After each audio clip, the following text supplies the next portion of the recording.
কদরের রাত জীবনেও আপনার মিস হবে না, শুধু শেষ 10 রোজায় এই কাজটি আপনি করবেন। আপনার পরিশ্রমও কম হবে এবং কদরের যে মর্যাদাপূর্ণ ফজিলত রয়েছে এটা আপনি পেয়ে যাবেন ইনশাআল্লাহ। ভাগ্য পরিবর্তনের একটা রাত হিসেবে কাজে লেগে যাবে। অনেকে মনে করে যে সৌদি আরবে রমজান একদিন আর আমাদের দেশে একদিন, মানে একটু কম বেশি রয়েছে, একদিন আগপিস রয়েছে। তো কদর কিভাবে ওই দেশে কেমনে হয় আর এই দেশে কেমনে হয়, মাত্র কয়েক ঘন্টা ব্যবধানের ক্ষেত্রে একটা দিনই তো পরিবর্তন হয়ে যায়। তো কদরের রাতটা এই ক্ষেত্রে কীভাবে আমরা পাবো? শেষ 10টা রাত একটা আমল করার চেষ্টা করবেন, তাহলে এই ফজিলতটা ইনশাআল্লাহ পাবেন। এবং কদরের রাত কিন্তু যেমন কি তেমন রাত না। আল্লাহ রাব্বুল আলামিন নিজে কদরের রাতের মর্যাদা বর্ণনা করেছেন।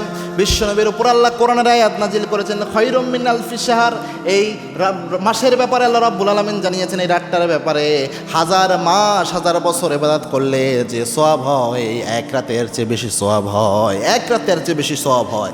এবং আল্লাহর হাবিব জানিয়েছেন কদরের রাত তেমন রাত, এই রাতে আল্লাহ রাব্বুল আলামিন বান্দাদের সবচেয়ে বেশি মাফ করে দেয়। গণমাফ কর্মসূচি হয় এই মাসে, এই রাতের বেলায়, এবং এই রাতে বান্দার ভাগ্য আল্লাহ পরিবর্তন করে দেয়। সুবহানাল্লাহি বিহামদি। এজন্য এই রাত তো মিস করা যায় না। তো যেটা করবেন, এমনি স্বাভাবিক বাংলাদেশে 21, 23, 25, 27, 29 বেজোর সংখ্যা রাতগুলা, এগুলো সবচেয়ে গুরুত্বের সাথে এটা সারা রাত জাগবেন, এটা অবশ্যই করবেন।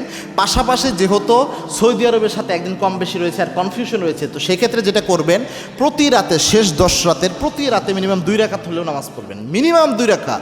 সাহারিতে তো একটু আগে ভাগে উঠা হয়, মিনিমাম 2 রাকাত তাহাজ্জুদ হলেও ওই সময় পড়বেন। পরে আল্লাহর দরবারে দোয়া করবেন, এবং আল্লাহর হাবিব জানিয়েছেন ওই সময় দোয়া করলে দোয়া কবুল হয়। আল্লাহ রাব্বুল আলামিন ওই সময় প্রথম আসমানে নেমে এসে ডাকতে শুরু করেন, হাল মিন মুস্তাগফিরিন ফাগফির আল্লাহ, কে আছো গুনাহ করে ফেলেছো, আমি আল্লাহর কাছে মাপ চাও, আমি আল্লাহ তোমাদের জীবনের সব গুনাহ মাফ করে দেব। কার কি নিড রয়েছে, প্রয়োজন রয়েছে, আমি আল্লাহর কাছে চাই, আমি আল্লাহ সব দান করে দিব। এজন্যে চেষ্টা করবেন এই 20 রোজার পরে থেকে প্রত্যেক 10 রোজা মিনিমাম এই 2 রাকাত করে হলেও নামাজ পড়ার জন্য। একদিনও মিস করবেন না, জোর তারিখ হোক আর বিজোর তারিখ হোক, তাহলে কদরের রাত জিন্দিগিতে মিস হবে না ইনশাআল্লাহ।